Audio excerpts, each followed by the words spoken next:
The last message on the walkie-talkie. When I joined the park ranger team 2 years ago, I didn't think I'd be spending my days on the edge of sanity, staring out into the vast wilderness and wondering if the world really was as quiet as it seemed. It's a job that looks peaceful on the surface.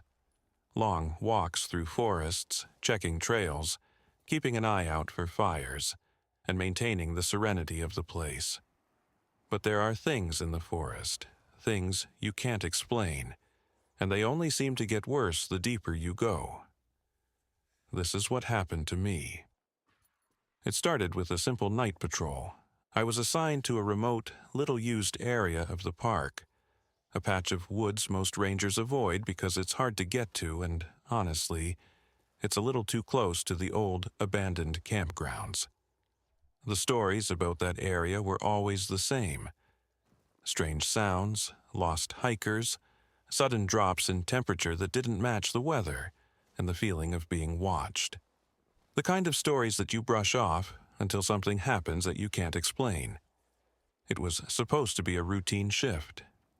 Check the trails, ensure no one set up camp in the restricted zone, and report back every hour via walkie-talkie. The walkie was my lifeline out there. The static crackled when the battery was low, and sometimes, if you were far enough into the woods, the signal would drop entirely. But that night, it was just me and the trees, nothing out of the ordinary, until I heard the first strange sound. At first, it was faint, almost like the wind rustling through the leaves. But there was something off about it, something that made the hairs on the back of my neck stand up. It wasn't the usual wind sound. It felt almost deliberate, like someone was walking through the underbrush but not trying to hide their footsteps. I paused and listened, trying to hear anything that might explain the odd noise, but the forest was eerily silent. A moment later, I heard it again, closer this time. My heart began to beat faster. It wasn't an animal, not with that rhythm. It was too steady, too human. I checked my walkie-talkie to see if anyone was on the other end. Ranger 47 to base, do you copy? Static. Ranger 47 to base, over. I tried again, my voice more urgent now. Still nothing. The radio just emitted a harsh buzzing noise, then fell silent. The hairs on my neck were now fully standing at attention. My instincts told me to move, to get out of there, but I didn't want to risk drawing attention. If something or someone was out there, the last thing I wanted was to show that I was scared. I slowly began walking, keeping my eyes on the tree line as the footsteps behind me continued. The sounds grew louder, quicker, as if someone, or something, was following me. My hands trembled as I gripped my flashlight tighter, the beam sweeping back and forth. Then, there it was, a glimpse, a shadow flitting between the trees. It wasn't human, I couldn't describe it. The movement was too erratic, like something trying to stay out of sight but not quite managing it. I stopped dead in my tracks, and for a few seconds everything was still. No footsteps, no movement, just the sound of my own breathing, harsh and fast, in the cold air. Ranger 47, do you copy? The voice came through the walkie-talkie, startling me. It was a voice I didn't recognize. Not my supervisor, not another ranger, but it was clear as day. Ranger 47, do you copy? The voice repeated.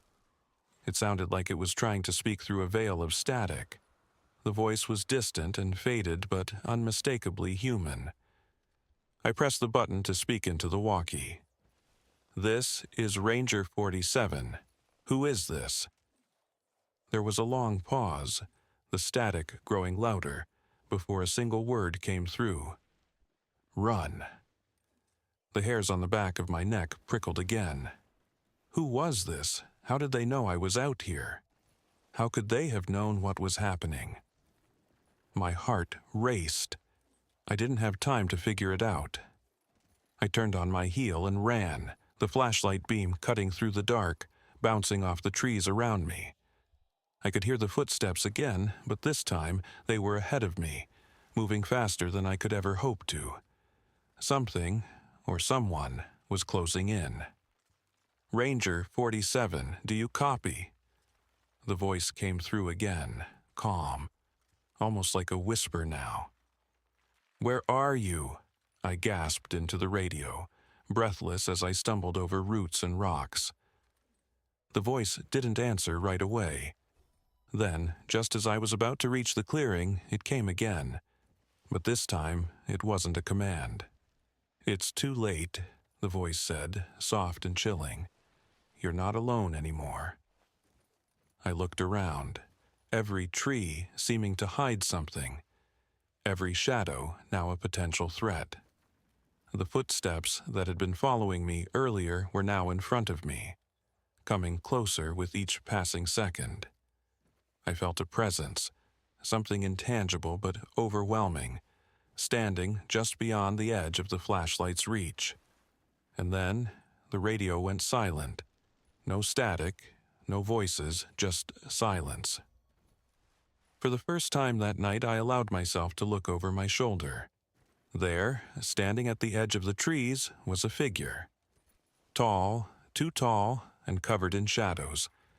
Its eyes shone, no, glowed faintly, like two faint red embers in the dark. I didn't wait to find out what happened next. I turned and ran, crashing through the woods, not daring to look back again. I made it back to base just as dawn began to break, but the figure stayed with me. It's been days since I last went on patrol, but the voice still echoes in my mind. I don't know who, or what, was on the other end of that walkie-talkie, but I don't think I'll ever be the same. I tried going back out there yesterday, hoping to prove to myself that I wasn't losing my mind. But when I reached the spot where I'd heard the voice, the walkie-talkie crackled to life once again. This time, the message was clear. "You didn't listen. Now you're one of us." I haven't gone back to work since. The forest has its secrets, and I think I've learned enough of them. But if you're ever out there and you hear a voice on the walkie-talkie telling you to run, don't wait. Don't even hesitate. Because the next time you hear it, you might not make it back.